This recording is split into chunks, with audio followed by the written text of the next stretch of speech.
Watford, pinch me. Are we really? Yeah.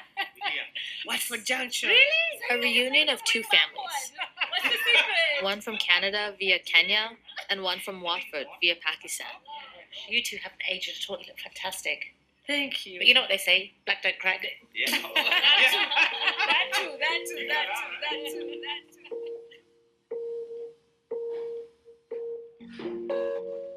These people's lives became entwined in the 1990s when they lived across the street from each other.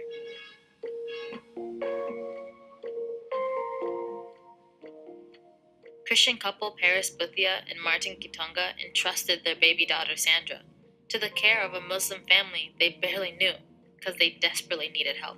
The little girl pretty much moved in and became part of the Zafar household until her parents claimed her back a few years later and took her abroad to start a new life. It was an unusual arrangement for sure, and with lasting consequences. And in this final edition of Doorstep Daughter, I am exploring those consequences because I'm that baby. I'm Sandra Boothia.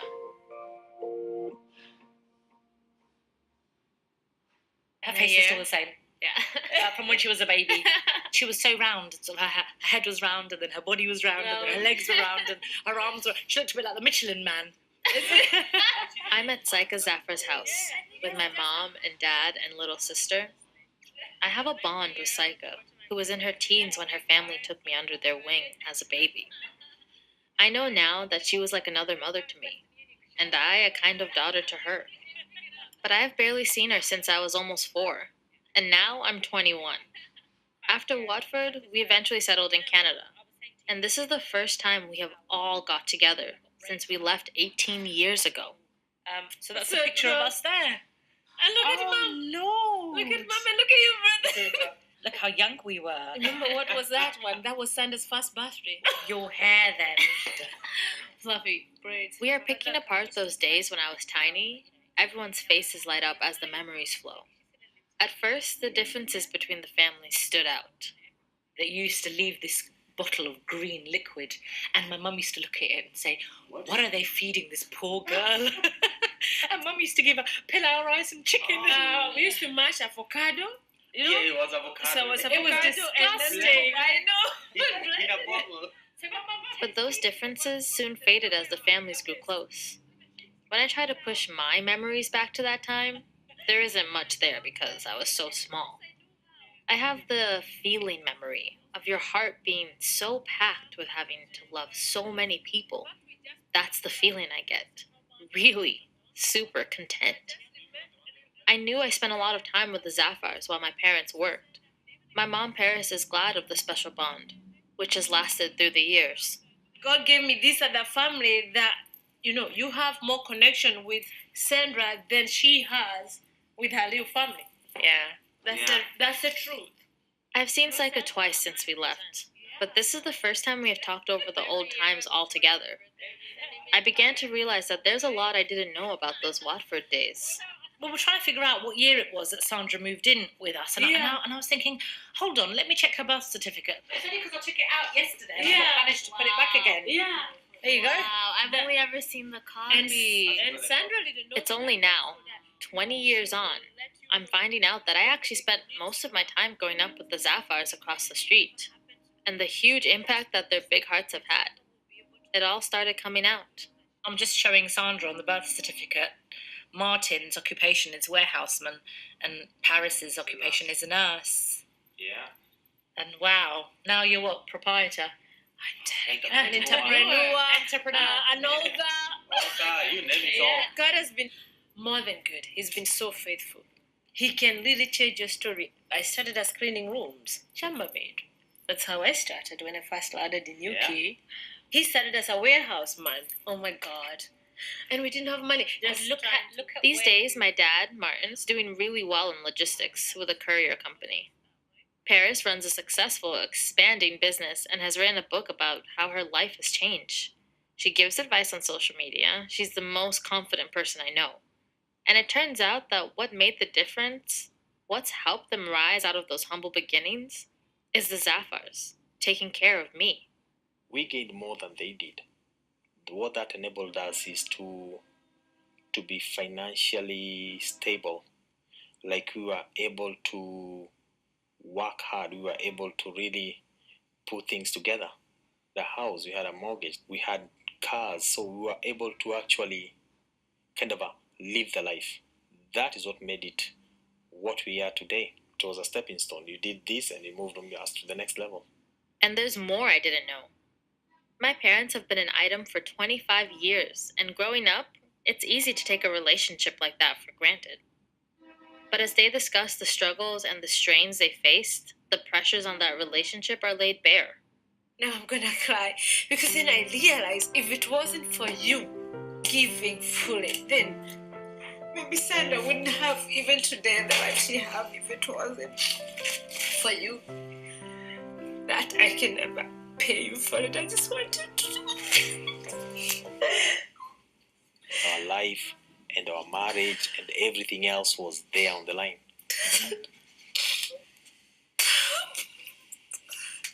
Before you came to my life, I was young. I was lost, and I felt like I've made mistakes. I've let my family down. I would never amount to be. And then you come in my life. You give me your all. You give me more than money. You give my daughter your heart. I swear I can never pay you for that. Because of you, you were able to let us be a family. I didn't think I was going to be this emotional.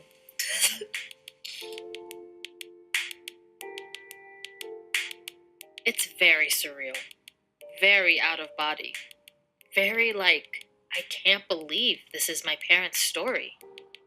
I would like to think she'll see the sacrifices everyone made. Me, her mom, Saiqa. Maybe she'll start looking at Saiqa differently.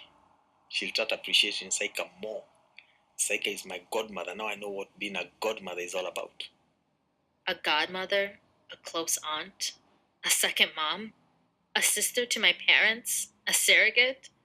How does it feel to Saiqa? Peris has me down as her godmother. I've definitely felt more of a mother in those years to Sandra than Peris, because she was with me more than she was with Peris. And the fact that, we were there when she first spoke, when she first walked, and I definitely felt more of a mother. It's not hard to see why, and not easy to hear. But my mom has her faith when it comes to processing the tough stuff. I believe she was the angel God used to help me. That's how I choose to see it, by taking care of my baby in a way that not my sister, not my mother, not my brother have ever done. I'll never know what gave her that good heart to just want to give and give all without limitation. But not without consequences. When Sandra left, a year and a half later, I got married, and I wanted children straight away. I did rush into having children because I wanted to compensate for what I was missing out on. I just wanted Sandra back.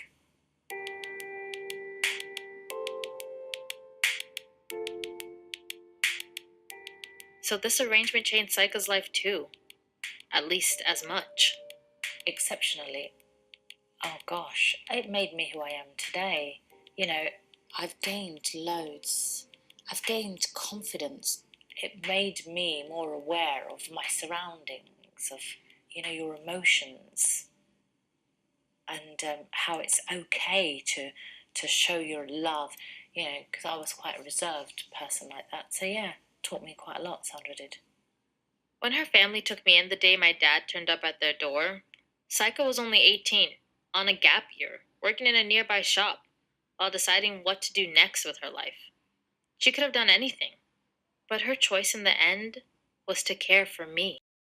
There was a point when I did regret not going into university, further education, and I couldn't because obviously I was so committed to Sandra, I think, and, so no regrets at all, no. If I can be honest now, I didn't know then.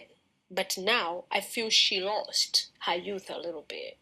Because instead of her going out gallivanting with a friend on the mall shopping and everything, she chose to take care of Sandra. Yeah, so for that, she lost that. My mom and dad have never shared their thoughts with Saiqa like this before. Hindsight has its habit of catching up with you. The consequences are sinking in. Damn. I sacrificed the best part of my youth, really, didn't I? From 18 to 21. You know, I sort of dedicated myself to looking after Sandra. Yeah, that sort of hit home. You call a spade a spade. Just let them do it. Some people might say we shirked our responsibilities as parents. Yeah, I would say in a way I did. Is it something I feel guilty about? No. But I know it's something I did. I really don't feel any guilt at all. I felt guilty when I was doing it, like, those times. But now, Sandra is a better human being. She's well balanced. Put Sandra anywhere. She'll make friends even with a tree. Sandra is who she is today, open-minded, loving person, because of that period that she got involved with everybody. I look at Sandra today. She turned out awesome. She does not see black or white. She just sees regular people. If that's what it takes to bring up a grounded kid, hey, that's the way to go. Sitting here now, I cannot believe how much has gone into this one life. My one life. So where does this leave me with my parents? I can never thank them enough. My mom always says she's worked so hard so I can be better than her. That is what I have to take away. In turn, I have to work hard as well. And Saiqa? She works as an administrator part-time and lives not far from her parents and their house where this all began. She's a mom to 2 teenagers, a daughter, and a son, Larib and Ibrahim. If somebody said to me, how many children do you have? I have 2. However, she is my firstborn. Although she's not my child, she was my firstborn. I sense that 100% unconditional love. It is mutual. And now we are both adults, a new friendship is taking shape. She's what I call my person. She's always there.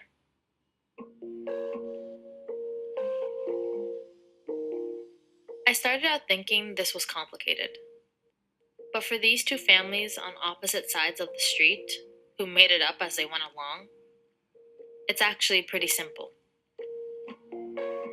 I mean, they go to mosque, they pray a different way, Yeah. they dress a different way, but really, at the end of the day, we serve the same God. Absolutely. Like if you tell somebody this is what happened, they wouldn't believe you. Hold on, you really left your baby with some strangers? That's weird, eh? You know, That's a bit weird, but not normal. yeah. No, exactly. Thank Yeah. you. And it worked. It's all about humanity. And that's what Christianity teaches you, and that's what Islam teaches. It's all about love, companionship, tolerance. Fears of the unknown just disappear. It's just short of a miracle that it worked out that way, that the stars aligned for that. I'm so grateful for the weirdness of it all, that it happened, that it worked. I cannot ever forget this precious story.